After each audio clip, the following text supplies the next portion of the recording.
Rain had a way of making the city feel lonelier than it already was, washing color from the streets and leaving only reflections and regret. On one such afternoon, a small hand tugged at a man's sleeve, and everything he thought he knew about walking past pain began to unravel. A child's eyes, wide with certainty and heartbreak, fixed on a woman sitting alone on a bench, and the world paused just long enough for kindness to decide whether it would show up or not. If you believe that compassion can still change lives, that second chances exist even when the world feels cold, take a moment right now to like this video, share it with someone who needs hope, leave a comment, and subscribe to the channel. Stories like this live because people like you believe in them. The man had not planned for heroism that day. He had planned for groceries, for a quiet walk home, for an evening that looked like all the others. He was a single father, careful with time and money, measured in his emotions because little eyes learned from everything he did. His daughter skipped beside him in pink shoes already damp from puddles, her hair tied back neatly, her laughter fading as the rain thickened. When they passed the park, she slowed, then stopped entirely, her attention caught by a figure that did not belong to the cheerful rhythm of the place. A young woman sat hunched on a wooden bench, soaked through, her dark hair plastered to her face, her hands gripping a worn bag as if it were the last solid thing in her life. She looked small, not in body but in spirit, as though the city had shrunk her down with every disappointment it handed her. The father noticed her too, the way adults notice sadness and then quickly look away, filing it under "not my problem." He had learned that skill over years of surviving his own losses. But his daughter had not learned it yet. Children see what is there without the filters of fear or inconvenience. She stared openly, her steps hesitant, her brow furrowed with concern that felt too big for someone so young. The rain pattered on leaves and benches, and the woman did not move, did not wipe her face, did not check her phone. She simply existed in her loneliness, visible to anyone brave enough to really look. The father gently urged his daughter forward, feeling the familiar tug of responsibility. Life had taught him that stopping could be dangerous, that involvement came with costs. He had lost his wife years earlier to illness, had rebuilt his world brick by careful brick, and could not afford to let it collapse again. Yet his daughter did not budge. Her small fingers tightened around his hand, and he felt something crack inside him, a quiet resistance to the habits he had formed to protect himself. They stood there longer than was comfortable. Cars passed, umbrellas bobbed, and the woman on the bench remained a still point in the moving frame of the city. The father felt the weight of choice press against his chest. He remembered nights when he himself had sat alone, grief-heavy, hoping someone might notice. He remembered how often no one did. The memory burned, sharp and instructive, and he looked down at his daughter, who had not taken her eyes off the stranger even once. The girl's compassion was not loud or dramatic. It was steady, insistent, and pure. She did not see a burden or a risk, she saw a person left behind. In her world, that was enough. The father sighed, not in defeat but in surrender to something better than caution. He adjusted his jacket, glanced around, and stepped closer to the bench, his daughter's hand still in his. The woman looked up then, startled, her eyes red-rimmed not only from rain. There was fear there, and embarrassment, and the fragile hope that comes when someone acknowledges your existence after you have started to doubt it matters. Up close, the father could see how young she was, barely older than he had been when responsibility first weighed him down. Her clothes were clean but worn, her shoes cracked at the seams.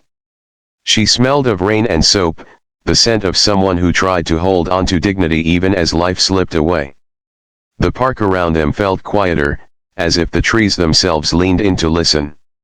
The father felt the pull of empathy tug him forward, and he did something he had not done in years. He stayed. He did not rush. He did not assume. He simply offered presence, the rarest currency in a busy world. His daughter stood beside him, a small lighthouse of concern, her eyes flicking between her father and the woman as if willing them to understand each other. The rain eased, and in that brief lull, the woman's story spilled out not in words but in posture, in the way her shoulders sagged and her grip on the bag loosened. She had come to the city chasing opportunity, only to find closed doors.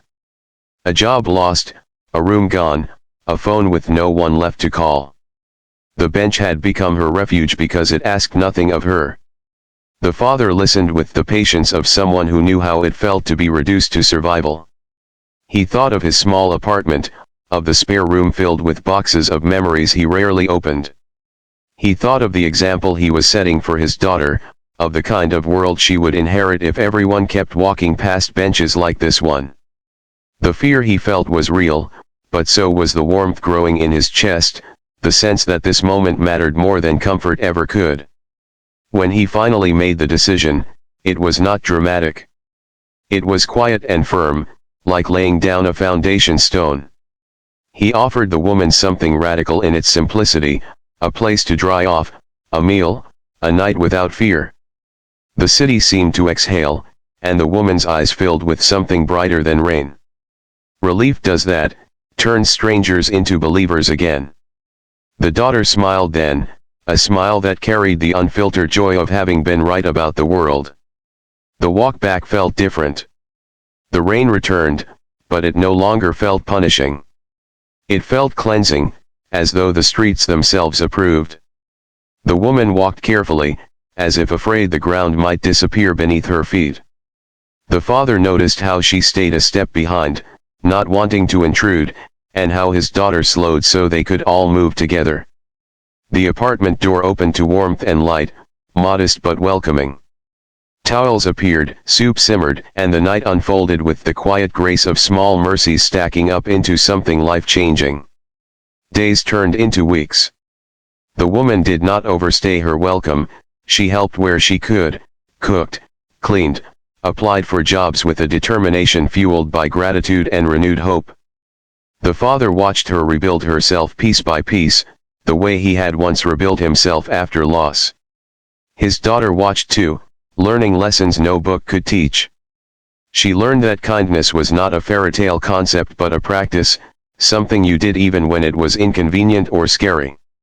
The challenges did not vanish.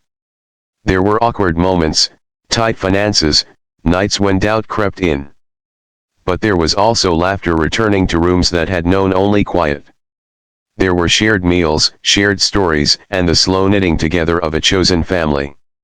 The woman found work, then a small place of her own, but she never truly left. She became part of their lives, a living testament to the power of being seen at the right moment. Years later, the father would look back on that rainy afternoon as the day his world expanded rather than narrowed. He would understand that protecting his daughter had not meant shielding her from pain but teaching her how to respond to it. The girl would grow up remembering the bench, the rain, and the way her heart had insisted on stopping.